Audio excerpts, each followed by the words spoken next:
Senator Joseph Biden may have more explaining to do. The new questions stem from taped remarks of Biden during an April campaign appearance in New Hampshire. I went to law school on a full academic scholarship, the only one in my class to have a full academic scholarship. Went back to law school and in fact ended up in the top half of my class. I was the outstanding student in the political science department at the end of my year. I graduated with 3 degrees from undergraduate school and 165 credits, only needed 123 credits. Biden now concedes he did not graduate in the top half of his law school class, that he does not have 3 degrees from college, and that he was not named outstanding political science student in college. Newsweek says Biden actually went to school on a half scholarship, ended up near the bottom of his class, and won only 1 degree, not 3. Joe Biden ranked 76th in a class of 85 at the University of Syracuse Law School. I mean, this guy comes off this whole thing as a flyweight. Now Biden says Newsweek is right. His memory had failed him. And I'd be delighted to sit down and compare my IQ to yours if you'd like, Frank. Joe Biden was victimized by the truth. Bye-bye Biden. He may not know it yet, but I think this is going to be very difficult for him to recover. Is Joe Biden dead meat, yes or no? I think so. Bob? Terminal condition. Terminal. Eleanor? Yes, unless he comes in third in Iowa. Morton? Dying. I say dead. Democratic presidential candidate Joseph Biden today faces a controversy. 3 weeks ago at a debate at the Iowa State Fair, he used phrases identical to those delivered by British Labour Party leader Neil Kinnock. Biden seemed to be claiming Kinnock's vision and life as his own. Why is it that my wife is sitting out there in the audience, is the first in her family to ever go to college?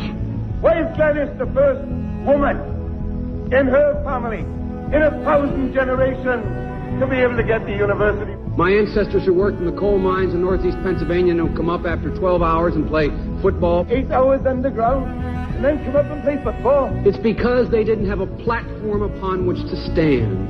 There was no platform upon which they could stand. The notion that every thought or notion or idea you'd have to go back and find and attribute to someone, I think is, quite frankly, ludicrous. The problem here is that Senator Biden told his audience he'd just been thinking about these things, and he failed to give any credit at all to his famous British speechwriter. You know, I was thinking on the way over here. Now that's a little too much, because as you point out, what's behind the words? What's there? And a lot of people, the rap on Biden has always been that it's just a surface. I should have said, to paraphrase Neil Kinnock, it's the only time I didn't, and all the times I've used it. But CBS News found a tape of a second instance.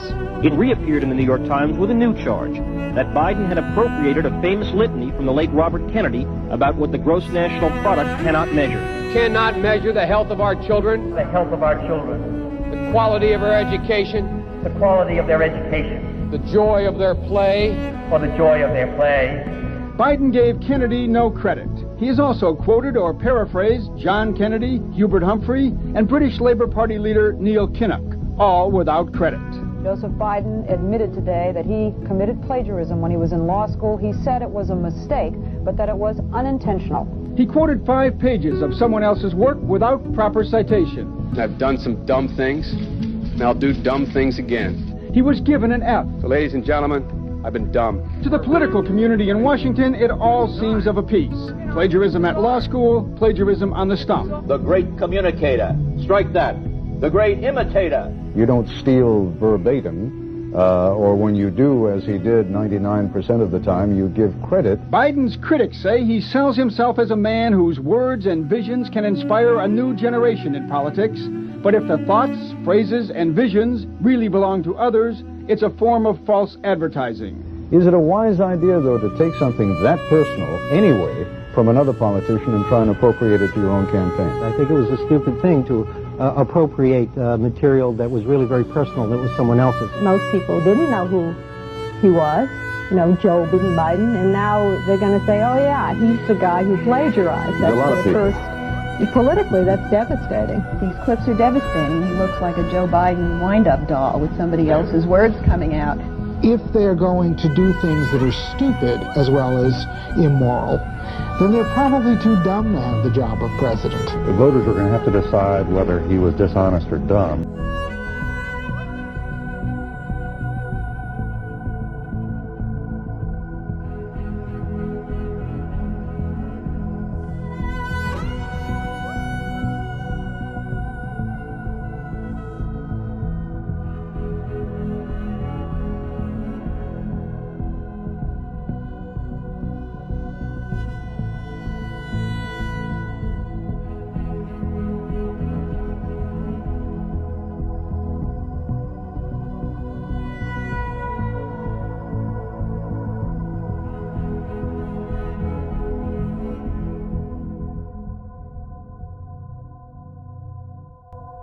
7 weeks from today, Democrats hope to elect the Biden-Harris ticket.